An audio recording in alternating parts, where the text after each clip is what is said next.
الشیطان الرجیم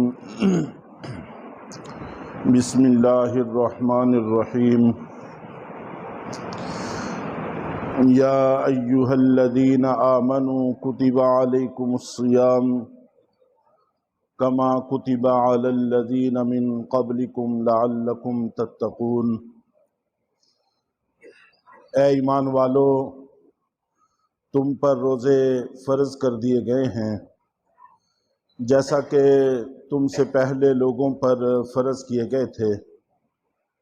پہلے لوگوں کا تذکرہ اس لیے ضروری سمجھا گیا کہ اس سے ہمیں ترغیب ملے کہ یہ وہ کام ہے جو پہلے سے اللہ اور اللہ کے رسولوں کو مانتے ہوئے لوگ کرتے آئے ہیں۔ ہم بھی اللہ اور اللہ کے رسول پر ایمان رکھتے ہیں، اس لیے ہمیں بھی کرنا چاہیے، اور جو کام سبھی کر رہے ہوں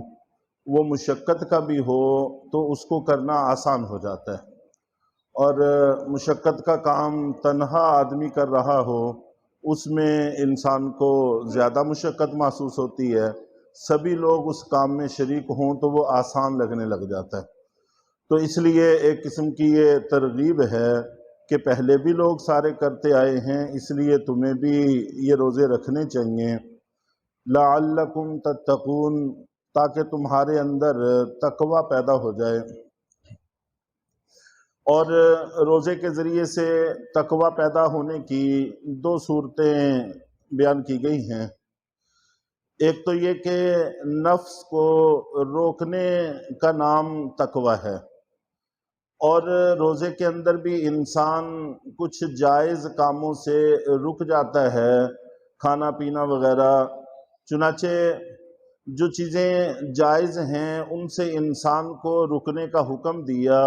اس سے نفس پر قابو پانے کا سلیقہ اور طریقہ آ جاتا ہے، نفس کو اس کی خواہشات سے روکنے کا طریقہ اور سلیقہ آ جاتا ہے۔ تو جیسے ہم صبح سے شام تک کھانے پینے وغیرہ سے اپنے نفس کو روکتے ہیں، اسی طرح ہمیں چاہیے کہ گناہوں سے بھی اپنے نفس کو روکیں۔ تو انسان کو مشق ہو جاتی ہے نفس کو روکنے کی، بس نفس پر قابو پا لینے کا ہی نام تقوی ہے۔ اور دوسرا یہ بھی ہے کہ اس میں ایک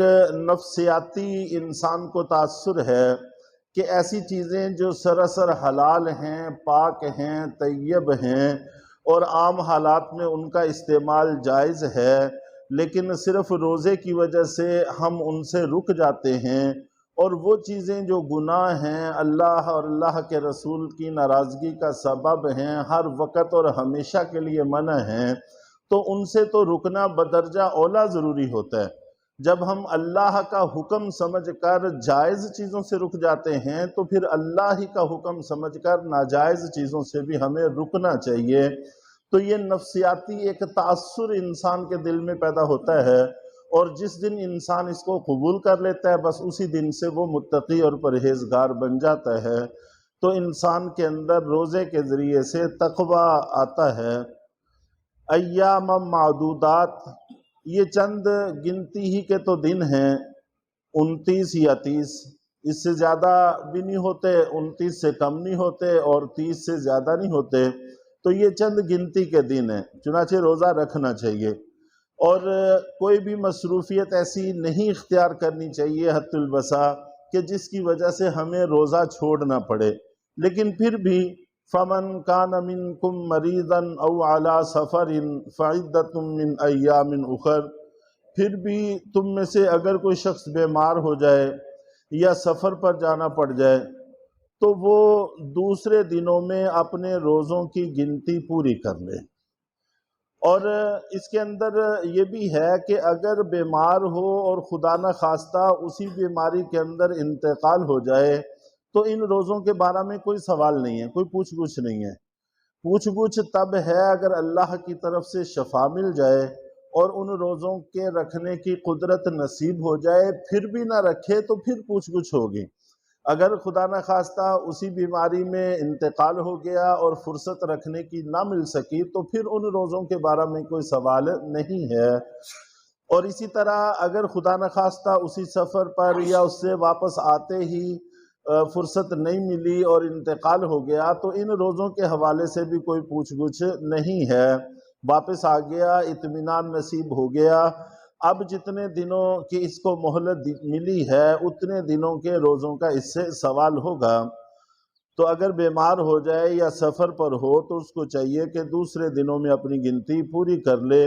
اور گنتی پوری کرنے کا حکم ہے، اس میں کوئی ترتیب نہیں ہے، علیحدہ علیحدہ بھی روزے رکھ سکتا ہے، اکٹھے بھی رکھ سکتا ہے، اور مثلا فرض کریں اس کے 5 روزے چھوٹے ہیں تو آخری پہلے رکھ لے اور پہلے والا بعد میں رکھ لے، اس میں بھی کوئی حرج کی بات نہیں ہے، بس وہ روزے پورے کرنے ہیں جس طریقے سے بھی اللہ توفیق عطا فرما دیں۔ وَعَلَى الَّذِينَ يُطِيقُونَهُ فِدْيَةٌ طَعَامُ مِسْكِين، اور جو لوگ اس بات کی طاقت رکھتے ہیں ان کو چاہیے کہ وہ اگر وہ فدیہ کے طور پر ایک مسکین کو کھانا کھلا دیں تو یہ بھی اس کے لیے ٹھیک ہے۔ فَمَن تَطَوَّعَ خَيْرًا فَهُوَ خَيْرٌ لَهُ، اور جو اس سے مزید کوئی خیر کا کام کر لے تو یہ اس کے حق میں بہتر ہے۔ ایک روزے دار کو یا ایک آدمی کو بطور فدیے کے کھانا کھلانا یہ فدیہ ہے، اور اگر ایک سے زیادہ کو کھلا دے تو اس میں بھی کوئی حرج نہیں ہے۔ اور اسلام کے شروع میں بخاری اور مسلم شریف میں بھی ہے، حضرت سلمہ ابن اکوع رضی اللہ تعالی عنہ سے منقول ہے کہ اللہ کے نبی صلی اللہ علیہ وسلم اور قرآن پاک کی اس آیت کی روشنی میں ہمیں اس بات کی اجازت تھی کہ روزہ رکھنے کی طاقت بھی ہے تو پھر بھی چاہے روزہ رکھ لو، چاہے ایک مسکین کو فدیہ دے دو۔ اور فدیہ 2 وقت کا کھانا ہوتا ہے، ایک آدمی کو 2 وقت کا کھانا دینا، چاہے وہ کھانا کھلا دے چاہے اتنی مقدار اس کو قیمت ادا کر دے۔ تو شروع میں گنجائش تھی کہ روزہ رکھ سکتا ہے پھر بھی فدیہ دے دے، اور بعد میں پھر یہ آیت صاحب طاقت لوگوں کے حق میں منسوخ ہو گئی، صرف ان لوگوں کے حق میں باقی رہ گئی جو بیمار ہیں، بوڑھے ہیں، دوبارہ شفا حاصل ہونے کی امید نہیں ہے، ان کے لیے یہ اختیار ہے کہ وہ تو فدیہ دے دیں اور ایک مسکین کو کھلا دیں تو یہ تو ضروری ہے، اور اگر ایک سے زیادہ مسکینوں کو کھلا دیں تو بہت اچھی بات ہے۔